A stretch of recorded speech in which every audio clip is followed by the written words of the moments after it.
Life isn't perfect, and neither are we. Nope. But we know how to face our fears And have some fun. and talk about all the messiest things of life. Like the messiest things. Get connected to yourself, get connected to others, and get connected to the life right in front of you.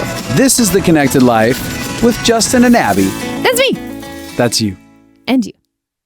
I'm surprised we haven't killed each other. I don't know where this is going, but I agree. Well, I was thinking about the different ways that we go about doing life. Me and you. Yeah. 100%. So your anxiety goes through the roof at planning most things. And your anxiety goes through the roof at not having a plan. So we're in partnership with exact opposites. Which means one of or both of our anxiety is always growing. Yeah.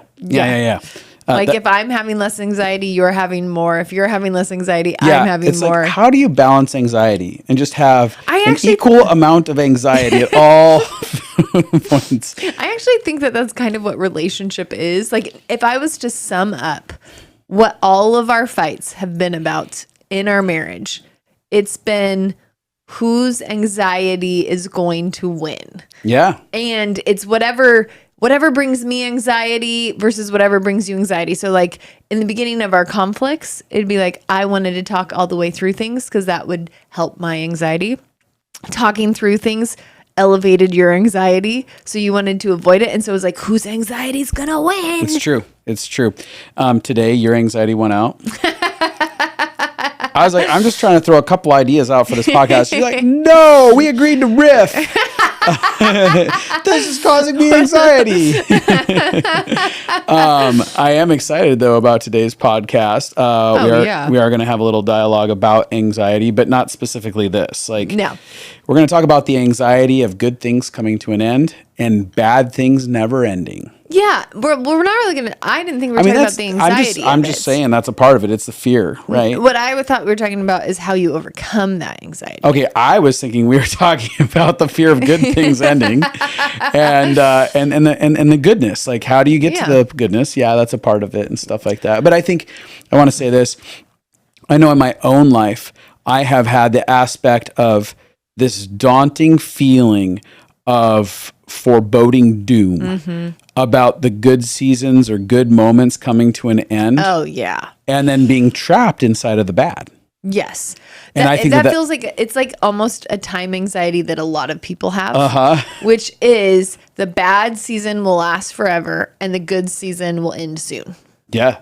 A lot of us are living where it's wrecking our ability to enjoy life. Yeah, you're living braced, like constantly braced. I know I've had clients come into my office and they would say, I'd be like, what's going on in your life? And they would share like all these really good details. And I'm like, so how are you feeling about that? And they're like, so much anxiety. Totally. And I'm like, why? Yes. And they're like, because the other shoe's got to drop soon. Oh, I remember.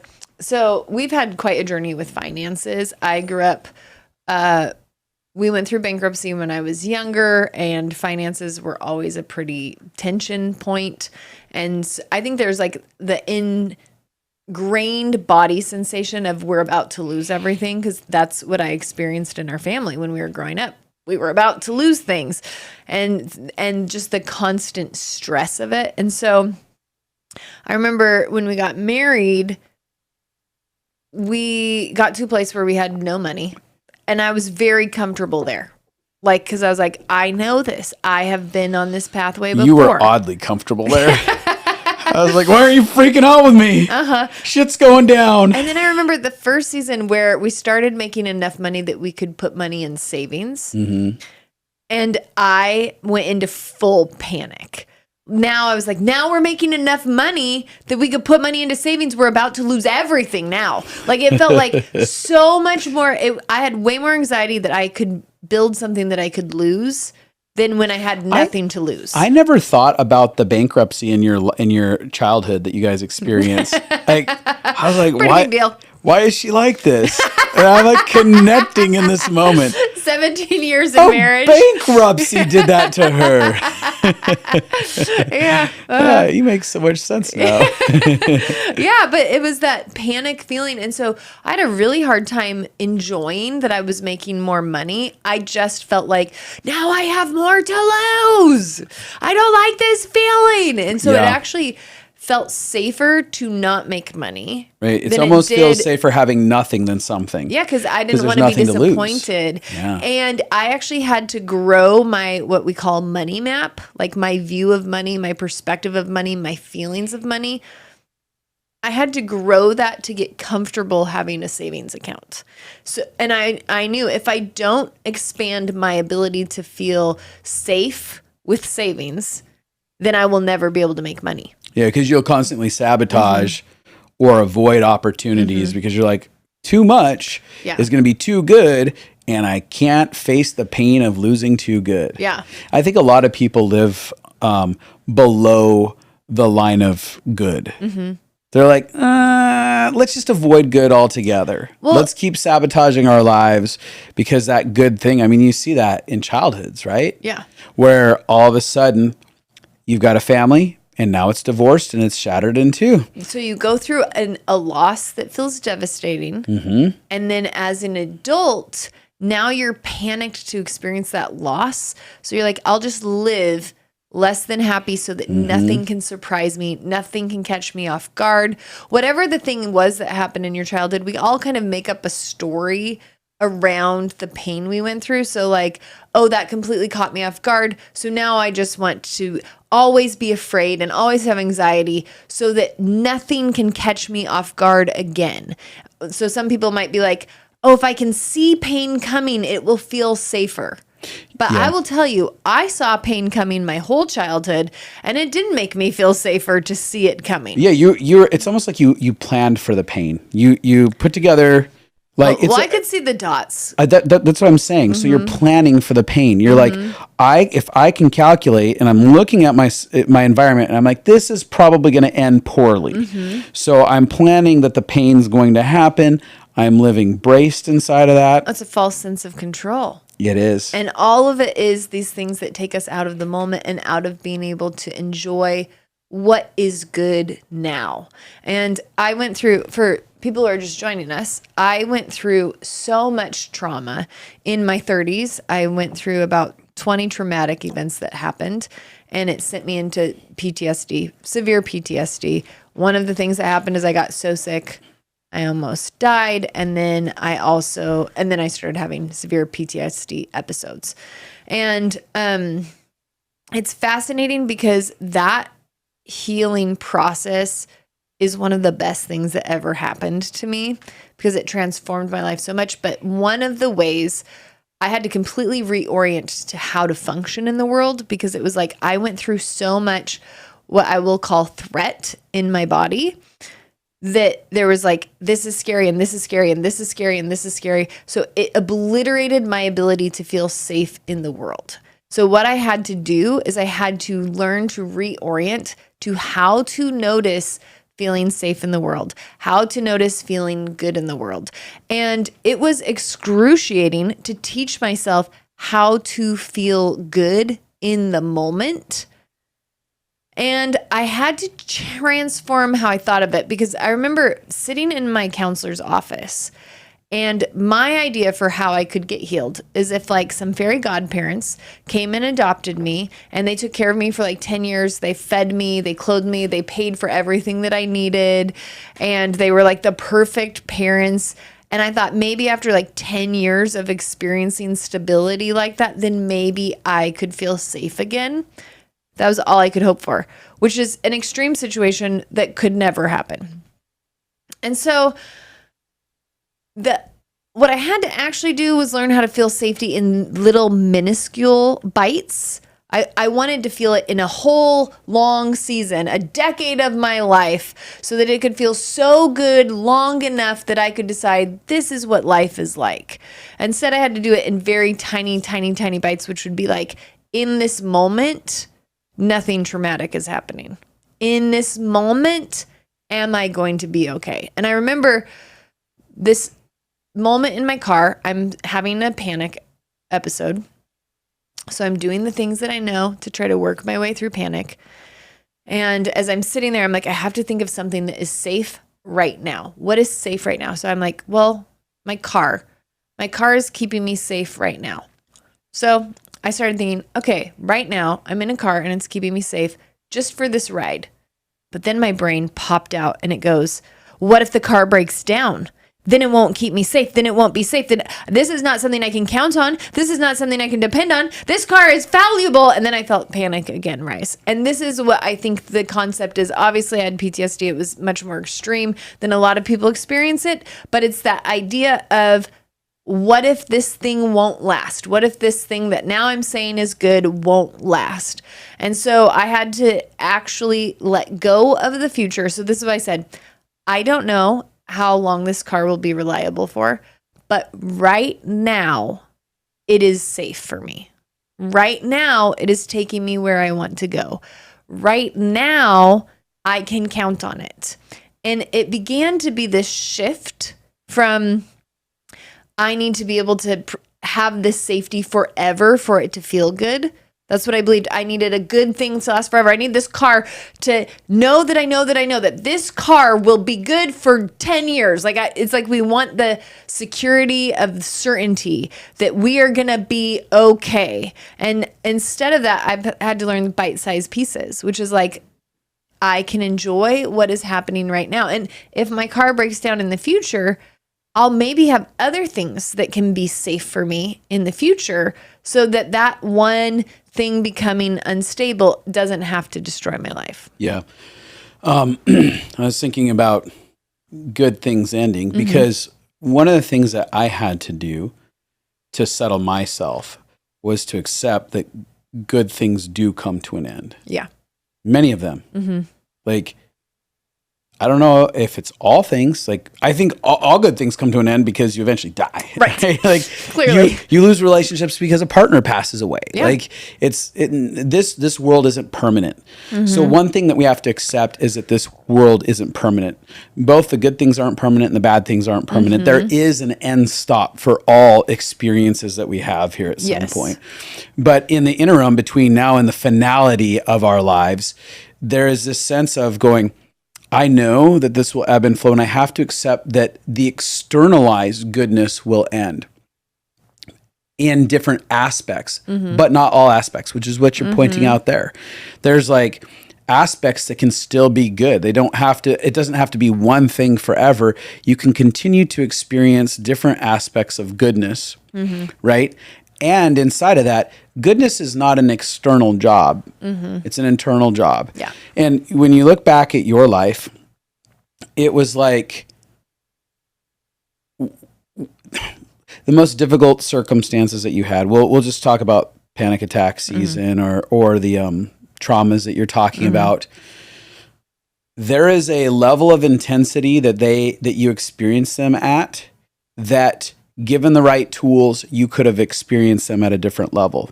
I'm not saying they're bad and they're wrong, but what you know now, hold on for a second. Abby's going, I don't think that's right. Let me debate you right now. Don't act like you know me. But what you did is there was an evolution of your resilience, your knowledge of love, your power, your capacity, truth. There's all these things that evolved inside of that journey.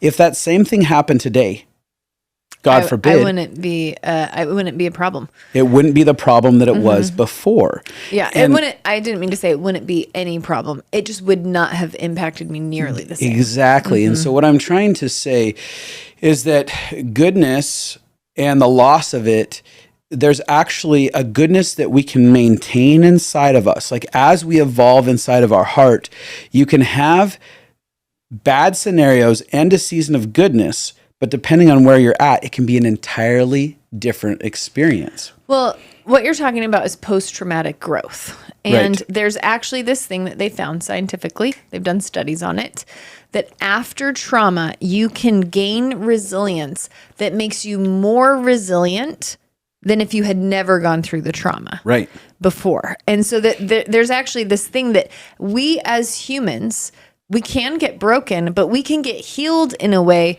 that facilitates our life being better than it would have been before the traumas happened. And I think that's incredible. I also think there's two things that have really given me hope in the world. One is the post-traumatic growth. It's real, and I actually can say it from experience.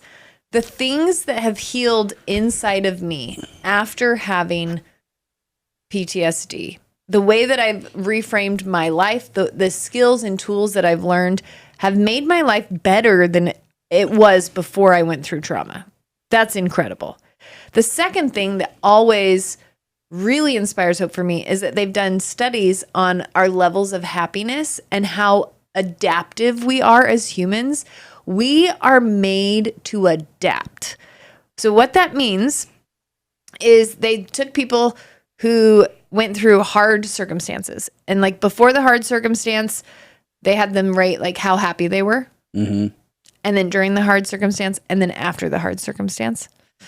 And they found that even though there's a spike where it's worse, like maybe like you're a 7 happy before, and then you go down to like a 3 when the pain is happening, then you go back to a 7 after the pain. And they say shortly after the pain, like kind of like within a couple months sometimes. So it shows that we buoy up to what is the natural state of happiness and joy in our life, regardless of what has happened to us. And that has been very hopeful to me of like, I think this thing is going to kill me. I think if I lost all of this, that it would destroy me. But actually my being is made to bounce back. Yeah. And you're talking about buoying back to the same place, but depending on how we navigate a season of turmoil, we can actually establish something that's like, before I was a 7. Yes. Now I'm living at a 9. Yeah. I have more peace, more hope, more joy, because I know new things. Like a lot of times, an aspect of fragility is being rewired inside of us. 100%. So because we don't know the realities of our capacities, we sit in fear of the unknown. Then we actually step through the harsh experience, and we go, "Oh my gosh, I could make it through that. I'm so capable and strong. There's so much love to go around. There's so much resources. The things that I desperately needed in those times, my needs got met. I realized that love abounds in all kinds of relationships that met me inside of it. So a greater truth has a potential to be revealed inside of suffering if our heart is positioned to receive it. Yes. Of course, you look at people who are 75, 80 years old, and they're still bitching about the same things as they had the previous 20 years in their 100%. marriage. And I know those people. They've absolutely resisted growth. Like they worked in deliberate opposition to their hearts being transformed by circumstances. I don't know that I would call it deliberate opposition. Unconscious, deliberate. So maybe unconscious, but deliberate sounds like conscious. Well, what I'm trying to say in that is that I hunker down inside of fear. I live in resistance. I will not accept the circumstance that's before me. I'm like, no, I don't want to learn from this. And you continue to hold on to bitterness, resentment, when there's given opportunities to forgive, to release, to accept, but you are so against self-reflecting that you find yourself at almost a similar position as you were at the beginning. Yeah. So the reason I'm bringing this up is we can look at examples of people in our lives and go, but they didn't bounce back from that. Totally. But they didn't grow and change from that. Totally. But I'm like, but there's also an unconscious, oftentimes and sometimes conscious, resistance to actually allowing yourself to evolve. Yeah. And so again, I know that people, they start thinking of like, but what about all these other things? I'm like, but these other things, you're not considering the potential that there's not a humble heart that says yes to the journey of process. Yeah. Well, this is I don't know why money keeps popping up for me, but probably because I've had to do a lot of work in this area. I remember watching several people that I knew who lost all of their money in stock market things and whatever. as they were older. They were really wealthy, then they lost all their money. So we took the belief that I believed as a kid, like you could lose everything. And that belief was my filter. And then it found more truth to hold on to. Like, oh, they saved a lot of money and then they lost it. They saved a lot of money and they lost it. So it became this truth of like... It's confirmation bias. Confirmation bias is telling me, see, you can never be safe financially. That's what it was telling me. You can never have enough to actually feel like you're going to be stable. And so the constant, like... I can either look at those people as this is the truth about the world, or I can look at people who did bounce back. There's so many out there of people who lost everything and then rebuilt or regained it or found not only joy. Regained it, but came back better off than before. Yeah. Whether it was more finances or more soul, like goodness, that they're like, it didn't matter. I actually came back as a better person on the other side of this. But there was an abundance of some aspect on the other side of loss for them. Yeah. And when I was in loss, I had to choose which group of people I was going to look at. Even like I know people who went through trauma and they never came out. I do. And so it was very easy for me to want to be like, I will never get out. I've seen it destroy people's whole lives.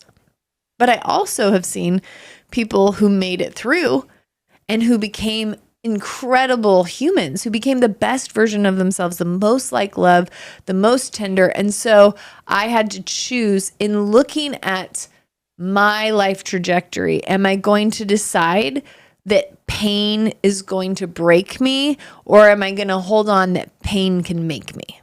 Yeah. So to me, like when I look at goodness ending or living in a bad season, I'm like, first off, the external experience doesn't have to dictate my reality. And that's the one thing that we all have the ability to go back and go, how am I going to experience this? How is this going to transform me? Even like the loss of a good season or being stuck in what you call a bad season or experiencing bad things. And that's another thing I want to talk about is oftentimes we have such a broken filter on what is good and what is bad.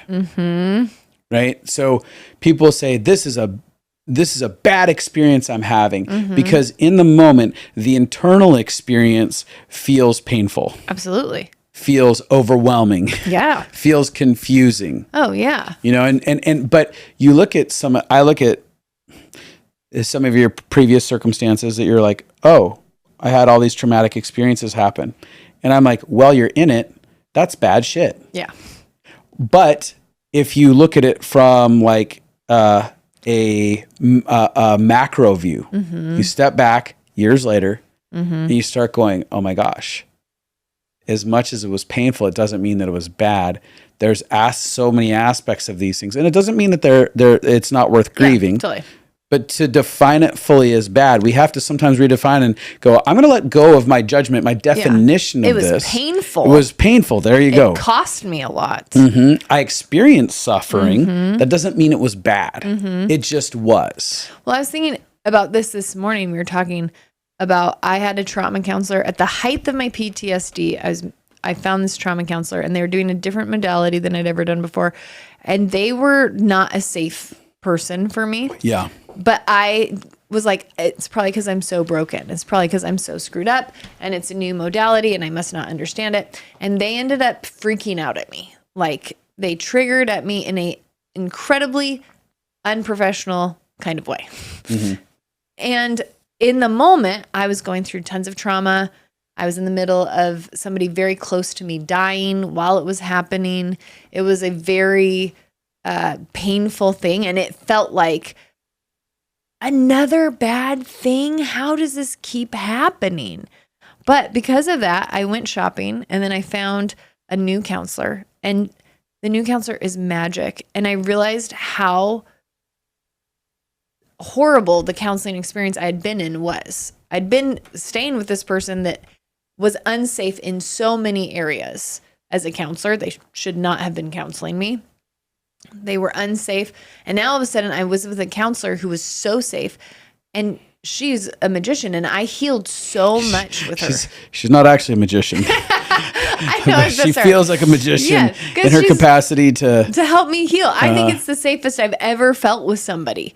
And I would never have found her if this person didn't do something so crazy that I was like, I'm out of here. That's insane. And so I look back, and in the moment, it felt so destructive. Like, I'm trying to heal from crazy things, and now who has a counselor lose their mind at them? That's crazy. How am I going to heal from crazy things with somebody being crazy? But I didn't know that it was actually inviting me into the safest situation I'd ever been in. Yeah.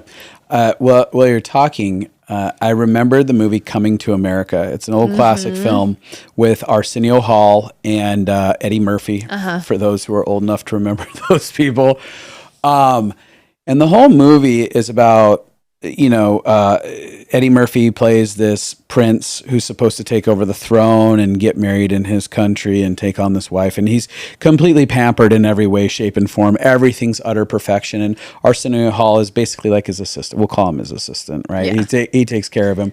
And Eddie cannot stand the experience he has. Like, he wants to get out from under this what's perceived as perfect goodness. Yeah. Like, Arsenio Hall is like, you're mad. Why would you want to get out from under this? Yeah. Why would you want to leave this? He's like, I'm going to America and I'm going to live another life. And so he wants to shed all the wealth and all the pampering, and finds himself working at what was like McDonald's basically. Yeah. And he goes on this journey to fall in love with this woman in America.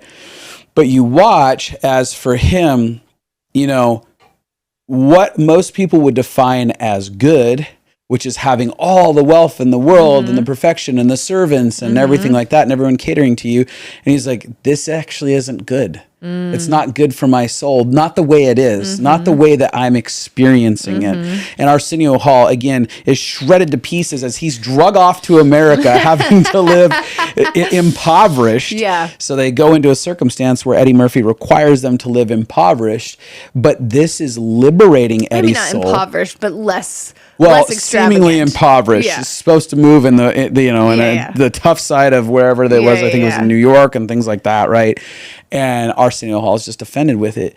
But you watch the joy and the abundance that happens in the external limitations that he self-imposes. And a lot of us would never put those self-impositions in place, right? Because we're like, no, we've defined this as good. And so sometimes life will hand us something that stands in opposition to what we call goodness. Yes. And we look at it like Arsenio Hall does and go, this is bad. This is the worst thing that could happen.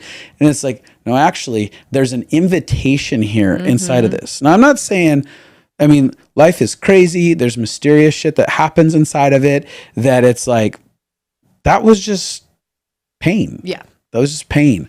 But there's so many things that hijack what we call goodness that are actually the invitation to a truly good life where there's a liberation on the inside, a transformation that takes place.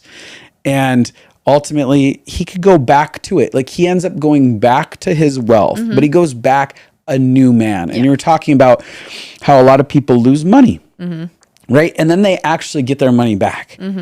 But oftentimes, because I've read a lot of stories on this, like, they came back dramatically different. How they treated people, how they approached the wealth, how they felt like nothing had a hold on them. They had this less of a prison. Yeah, they had this crazy peace that transcended everything, because now they weren't sitting with the weight of what if all this goes away. They're like, it did. And I was okay. Not only was I okay, but I bounced back from it, and I had so many good things happen in the process. Yeah, I was thinking about when you were telling this story, there was a moment that movie, Coming to America, actually really impacted me. And I was 26, and I was working as a receptionist, and I felt so hopeless about my job. I was like, this job isn't going anywhere. There's nothing that I could see that it could lead to that would be beneficial for my life. Like, I was like, I don't want to move up in this company at all. So I felt like I'm just in a dead end job. There's no point to this. And so I felt so hopeless, and like the season would never end. Like, it was declaring over me that my whole future would be like that my whole future would be a dead-end job, that was all that I was made for. And there was something inside of me that, especially when you're young, you really believe that seasons will last forever. And that's the gift of, I love getting older, because you start to see like the ebb and flow of life, and you start to enjoy I enjoy the ebb and flow of life now. Where in the past, change terrified me. But I remember being there, and I watched that movie, Coming to America, and I remember thinking, he has no problem working at McDonald's, because he knows that's not what he's made for, and he knows that that's not his entire future. And that doesn't define him. And it doesn't define him. So for him, it's just a moment. And so he loved working at McDonald's. Like, he had so much joy. It made him so happy. Everybody at McDonald's was like, what is going on? Because it wasn't permanent in his world. He's like, I'm a prince from another country. I don't have to be here. I don't have to stay stuck forever. And so I can actually enjoy what the present moment is. And I remember that being the turning point for me in that job of like, oh, if I didn't think this was going to last forever, if I didn't think this was permanent, what could I do to enjoy it now? Because one day I'll look back and be like, oh, those were the good old days. Remember when all I had to do was answer phones and I wasn't responsible for anything else? Like, we always do that, right? We're able to look back on seasons with hindsight and be like, oh, there was so much good about that season that we weren't aware of in the moment. And so that really helped me shift my mindset. This is not going to last forever. And then it didn't. I got a job offer from that job, from a situation from that job that led to a job I liked so much more, that led to a job I liked so much more, that like landed us here. And so I just feel like you can look back and see, oh, I didn't have to be afraid. Yeah. And you were defining that season as bad. Yeah. Mm-hmm. Right. You'd wrongly defined it. And you were so grumpy about it because of your broken perspective on you and your life and your future. Like, you were bumping into that. The circumstance wasn't necessarily bad. Your perspective on how you saw it was what needed to be adjusted. It was creating suffering. My perspective on what was happening was creating suffering, because the job actually, if you're like, oh, you only have to work this job for a year, I would have been like, this is just a normal job. Yeah. So what you created was self-imposed suffering. And I just wanted to bring us back to that, because both our fear of good things ending and our fear of bad things going on forever is a self-imposed suffering. You know, I think about the idea of fear of bad things going on. Like, that is, there are truly suffering seasons that you're like, well, that's shitty. Totally. Right? You know, it's when we were really sick. Yeah. It was no fun whatsoever. When we tragically lose someone that we care about, those just aren't good. Yeah. They're not. However, again, the self-imposed suffering that takes place inside of those is all dependent. Can amplify it. Can be completely amplified, right? And so I even think about, we've talked about this before, but when you were in the process of what I thought was like, she's going to die. Yeah. I got to a place of acceptance that turned that from such a deep self-suffering. Yeah. So every day I was going through this deep ache of like, I don't know how to fix this. I don't know if I'm going to lose her. How do I save her inside of this? Yeah. And then at one point I accepted I might lose her. And is there a God that's still good inside of this? Like, does the possibility of her dying define whether or not God is good, or is the truth that God is good no matter what? Yeah. And that was a work of something that went on inside of me. And the reason I say this is, as I defined, okay, well, God is actually good, and the God I believe in is radical love. And right now, I've been creating self-suffering because I felt disconnected from this unconditional love. And the moment that I reconnected into that unconditional love, that self-imposed suffering cycle shattered because acceptance entered in, a reconnection, the war stopped between me and what I needed. And suddenly I took down the alienating barriers that were set up inside of my soul. And I was like, I am not alone in this. Like I could feel a sense in my being. I am not alone in this. And if she dies, I will not be alone in my future going forward. And again, that took a situation that was absolutely difficult. Yeah.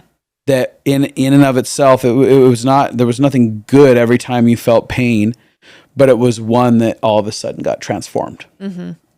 Yeah.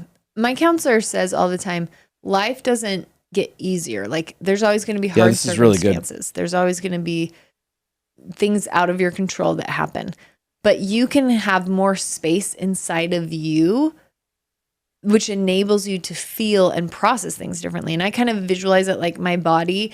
And like for a long time, I had like a huge chunk of depression and anxiety and fear and aloneness, abandonment. So I had all these things inside of me so that when pain happened, it like ping ponged into all of this suffering instantly. And then it was kind of like a pinball machine where it just kept like one event then could like ping, ping, ping, ping, ping, ping, ping, ping, ping. And as I've been on the healing from PTSD, it's like I've started like moving out some of my hopelessness and moving out some of my disappointment and moving out some of my fear. And so there's so much more space inside of me where there's like more love and there's more joy. So now when hard things come, they can flow through me easier. So now it's not like a ping pong into all of the greatest fears.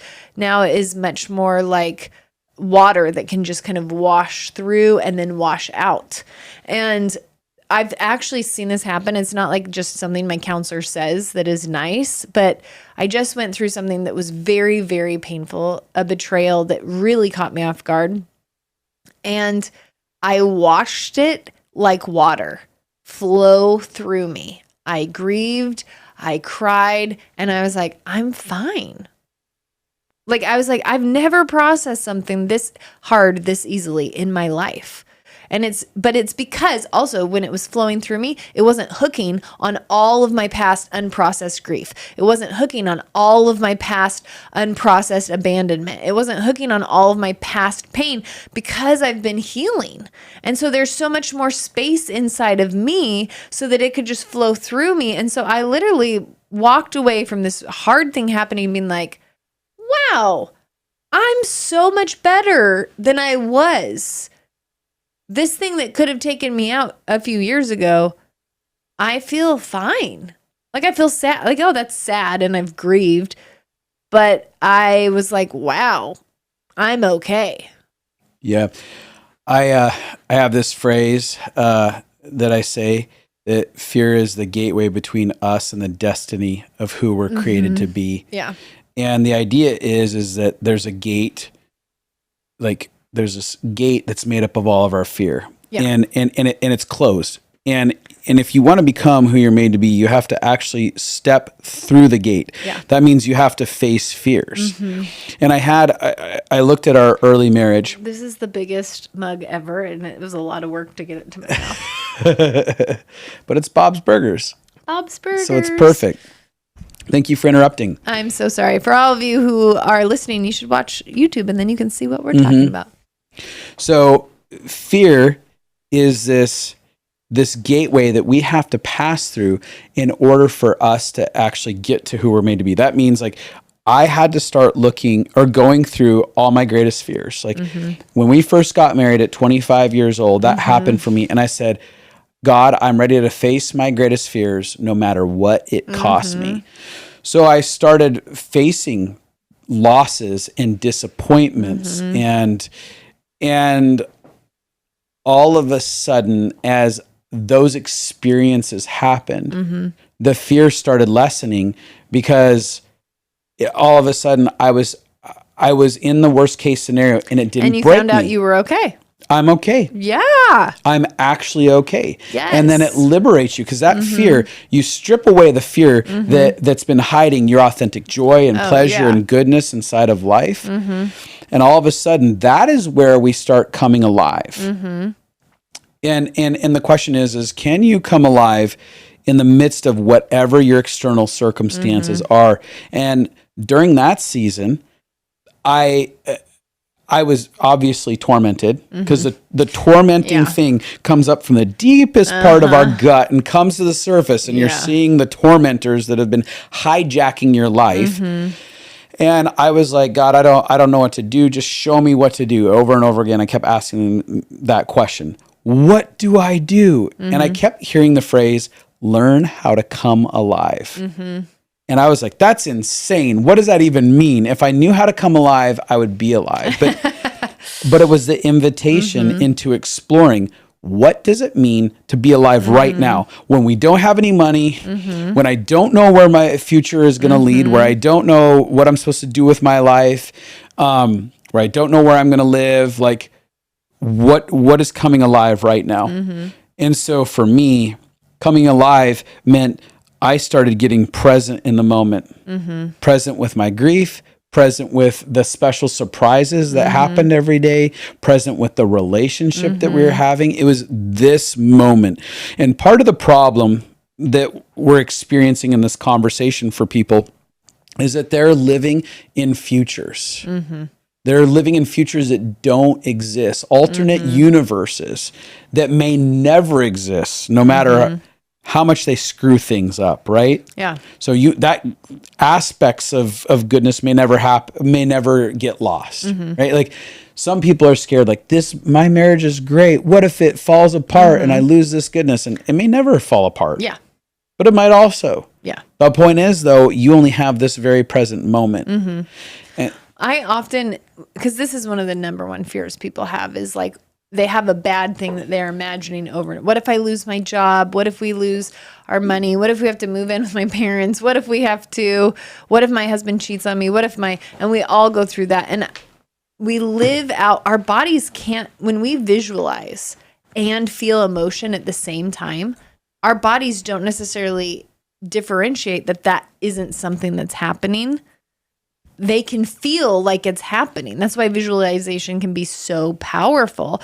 And so I often tell people when they're struggling with that, I'm like, are you imagining though, if your worst case scenario happens, that there's going to be grace that shows up, that there's going to be people who love you really well? Are you imagining also 5 other scenarios where it isn't bad? Like I remember when we got married, I was terrified it felt like so good to be married to you that I was like, what if he dies? And it ends this thing that feels so good to my soul. So much fear about me dying. Yes. And I think this is a Didn't human you have like thing. a plan B marriage? No.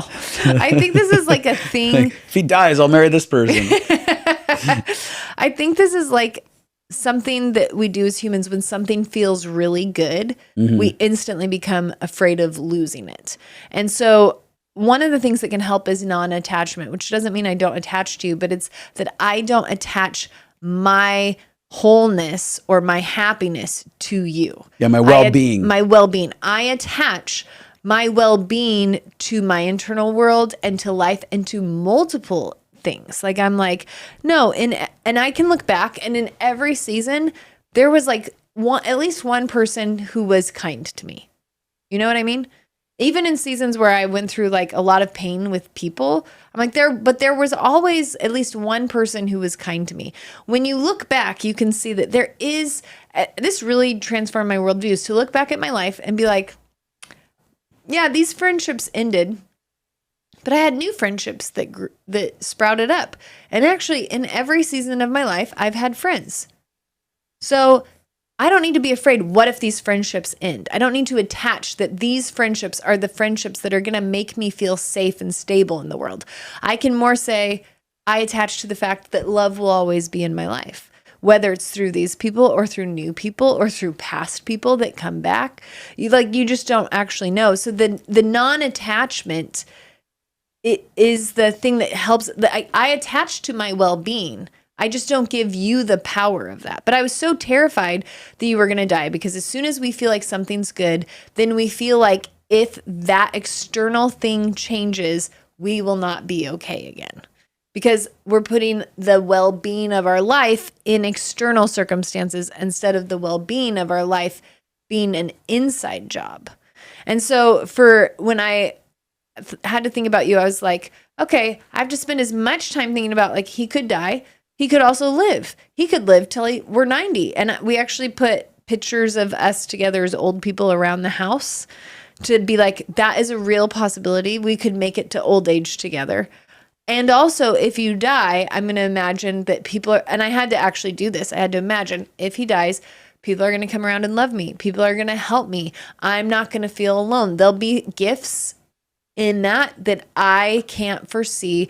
I'm not going to say that all of the love in my life will end if you die, because that gives you too much power when we don't have certainty. We want a sense of control in life, which is really when we're in panic about our future. We're saying, I can't control this. I don't know what's going to happen. I feel uncertain. And what we can do instead of trying to manage our fear. So what we do is to feel control is like, if I have enough fear about you dying, then I'll be prepared if it happens. Instead of, if I actually learn to take care of my well-being in the moment. Yeah. And if I learn in this moment, I have love in my life, and that is filling, and I can expect in the next moment there will be some kind of love in my life, and that will be filling. Yeah, and the truth is like, you know, when we first got married, your biggest fear is he might die, but that might be the biggest blessing for you 20 years down the road. Oh, thank God he died. I'm out of this marriage. But yeah, it's that, like, that's part of learning how to come alive. Mm-hmm. That taking care of our own well-being and mm-hmm. being able to be present with ourselves and connected to many aspects of life, mm-hmm. not just one singular thing that defines the outcome of your well-being, but like a whole, when I have a whole picture of my life, I have so many good things. And if you took away like 90% of it, I still got 10% that's still amazing mm-hmm. and fulfilling. And I have something established internally inside of me that's good. Now, when I was in PTSD, I couldn't see any good things. Yeah. But it didn't mean they don't exist, because I started small. I started being like, I have a car that I can drive right now, or right now, no one's trying to kill me. Like, that started to be what I would notice was filling. I'd be like, right now, I'm in a building and there's air conditioning. Right now, there's no wild animals hunting us. Right now, like, I started like recognizing there's safety in these individual moments. There's goodness in these individual moments. Even though so much proof of devastation around me, I was like, no, there are good things in the midst. There is things that I can feel the goodness of life still. Yeah. It feels relieving, the idea of goodness being an internal job, mm-hmm. and that circumstances don't get to dictate how much goodness I am experiencing. Mm-hmm. Yeah. Because that feels so, it's empowering, right? Mm-hmm. It's like, oh, I get to define this. I get to decide how I experience this. Mm-hmm. I think that growing up in my childhood, I had a lot of learned helplessness mm-hmm. or learned powerlessness. Yes. Right. And ultimately what that is your circumstances externally, especially as kids, the adults in your life, their behavior dictates a lot of your goodness. 100%. Right. Mm-hmm. And if you can't, if your needs are getting met, if you feel safe, if you feel loved, if you are taken care of, and if you can't do anything mm-hmm. to correct their responses to you or mm-hmm. the way the environment's being managed, mm-hmm. you learn at an early age, what's the point? Mm-hmm. There's nothing that I can do to change this. Yeah. And I had a big what's the point monster. Mm-hmm. There's a lot of hopelessness. There was a lot of suicidal ideation mm-hmm. that was inside of me. Mm-hmm. And transforming the way I perceive life, like transforming the idea that I am not powerless, was the most liberating thing. It was also the most offensive thing mm-hmm. early on. Oh, because yeah. when someone told me, you get to define mm-hmm. goodness and you get to define how you experience this, and this bad thing doesn't have to be bad. I was like, F you. Yes, it does. Like, what do you mean? I'm in charge here of this circumstance. I was angry.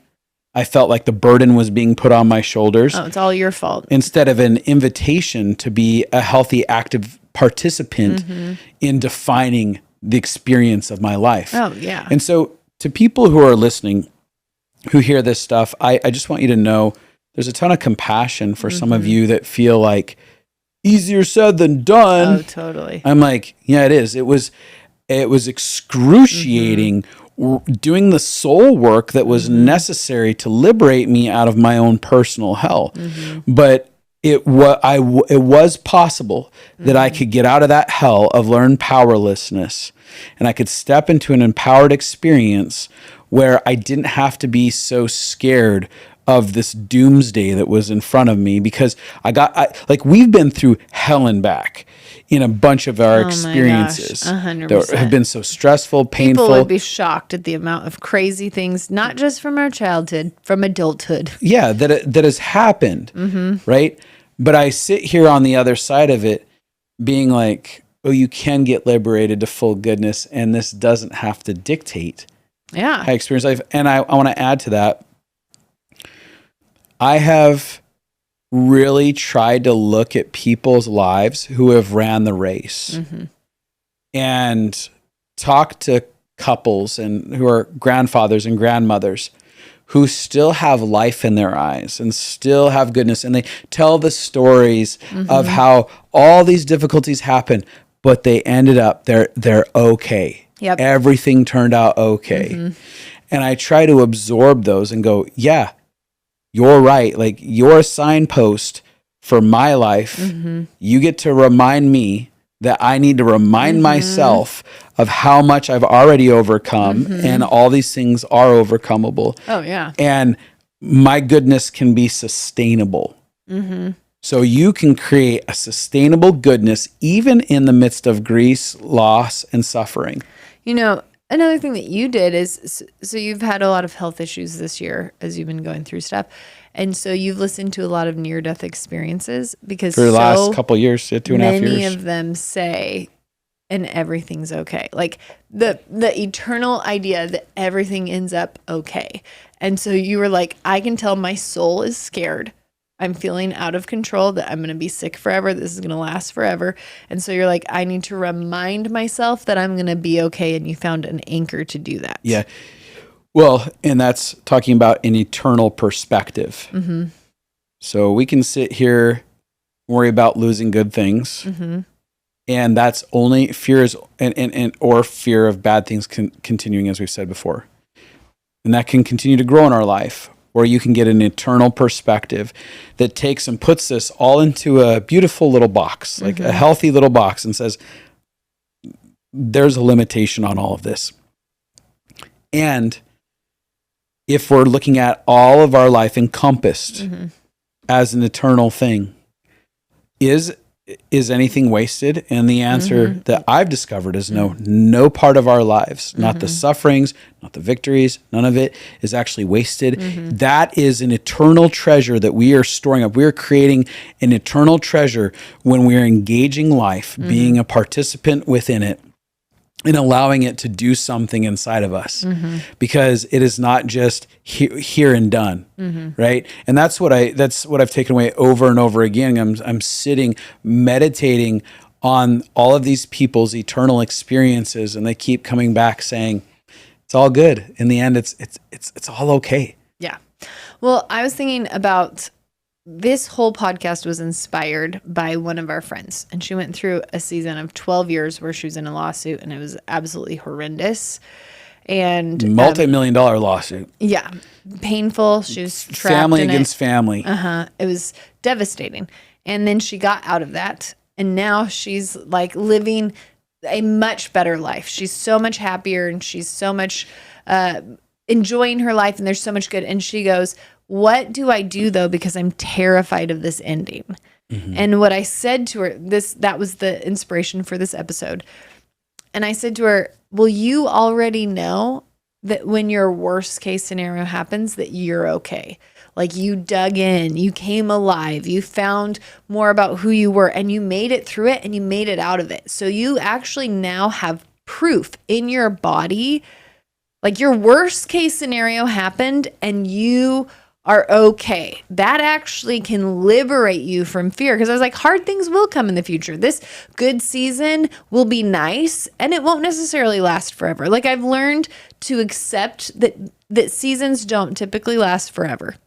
So good will change. You know, like I think about relationships. There's seasons where I have the exact same schedule as my close friend and we can connect all the time. And then there's seasons where it's really hard for us to find each other. And both of those things are not necessarily good or bad. It's just the ebb and flow of life. So you can expect that life will ebb and flow, but you can look back and know if something hard happens, I'm a badass. I can handle it. And you could see her like well up with pride because she was like, yeah, because she's so resilient and she really did become so much more powerful through the situation. She's like, you are right. I don't have to be afraid of this. And I often think that foreboding fear is an echo of a past pain. And so sometimes we have to update and be like, I know, but I've made it out of that past pain, so I'm going to be okay. I think about the billboard person for us is Paul Young, who went through a deep inner healing journey for 11 years. Hard. It was hard. And at the end of that, he lost his house and all of his money, which was his greatest fear. And he faced it. And that is where he found joy and hope as companions. That's where he came alive. He said that was like one of the best seasons in his life after he'd lost it all. And I always remembered looking at that being like, that's crazy that he could face his greatest fear and then be like, I felt good. Like, but I knew that there was freedom in what he was saying. Cause then after that, he was like, I could lose it all again and I'd be fine. Cause I already know I've lost it all once and I was fine. And so he didn't, after the shack, he wasn't like, I need to write another bestseller. Or I need to keep making money, or like, he just didn't have fear because he's like, I've already faced the worst case scenario and I found out I was okay. And I thought that was unbelievable. To me, I was like, that's an incredible, there's so much emotional freedom because now you're not terrified of everything ending because you recognize if it ends, I'll be okay. And I now can say a lot of my worst case scenarios came true. I mean, a lot of them. And when I say worst case scenarios, I mean, like I'd spent years being like, I hope this one thing never happens. And then it happened. And then it happened. And then it happened. And you know what? I'm okay.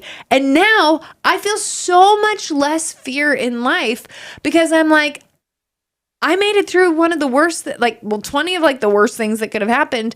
And now I am more healed and more whole. It didn't kill me. It felt like it killed me for a little while, because I was disintegrated as a human for a little bit. But then I came back with all these skills that I now know can't be taken away. The next hard thing that happened, I just had a hard thing happen and all my skills worked. And so now it's like, I'm going to be okay. That is really what every human is looking for is, am I going to be okay? I can't tell you how many counseling sessions I've had with different clients. We've met with thousands of people. And one of the number one things I hear over and over again, I'll be like, is there anything your heart needs to hear? And almost always, this is one of the questions, am I going to be okay? Yeah. And to be able to say, yes, I am going to be okay, creates so much internal stability. I was thinking, as I know we're about to wrap this up, but I was thinking about the story of our friend who, not only was she not just okay, but she went through a 12-year process that rewired something so deep inside of her that it put her in a position to be working with dignitaries around the world. Yeah. Speaking with some of the most high-level leaders with this sense of confidence, power, love. She has no agenda. So she just gets marched right through the front door of so many palaces, so many people's lives. But it's because there is a power that has been so wired within her being, both not just a sense of confidence in herself, but a confidence in God, because like she walked through that season of suffering finding out who she was in God and who God was to her. And there's just like, you watch the outcome of that level of fire and refinement, and the byproduct is so gorgeous. And it's like, and when you're in the middle of a 12-year season, you think this is never going to end. Yeah, this is a permanent thing. It feels so long. There is never going to be an out inside of this. Yes. And so you can either, as you're even going through those things, you can either stay braced and stressed, or you can begin to relax into the river of the experience. Like, that's easier said than done, right? Oh, yeah. Tell me. But you just begin to like release yourself and go, I let go of control. I accept that this is happening. I will be present and participate in the day that's in front of me as I'm inside of this.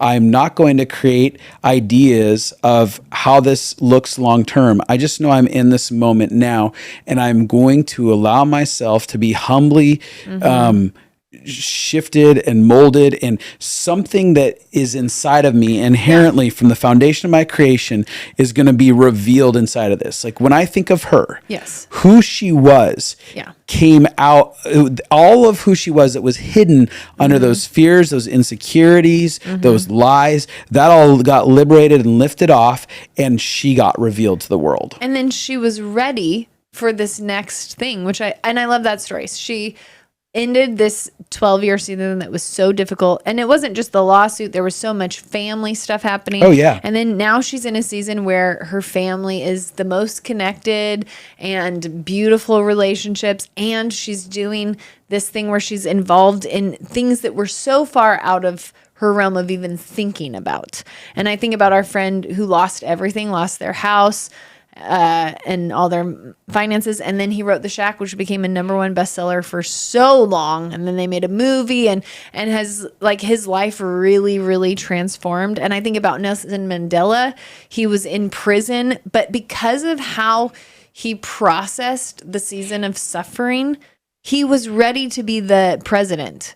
He was ready to lead the country after the suffering because he found the resilience through the suffering, not allowing it to defeat you. And I want that to be hopeful for people listening, and also for you to not feel pressure, because there were times, I mean, it's been a 9-year season for me of PTSD.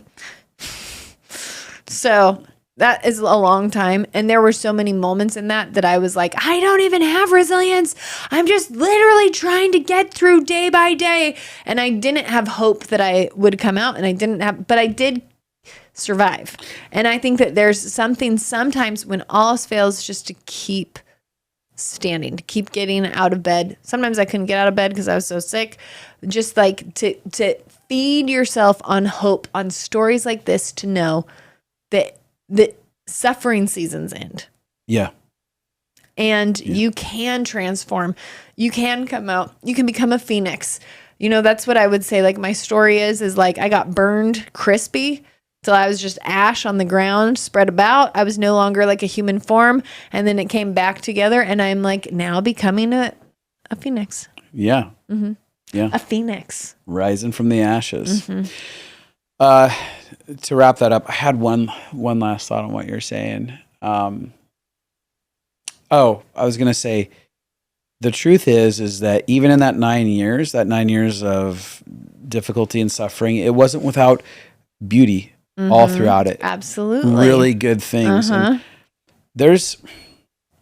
I'm sure there's places in the world that people have circumstances that are really dark and difficult. And I don't know, I got to imagine that even in the most darkest things, there's nuggets of beauty along the way in those stories. Yeah. I don't know.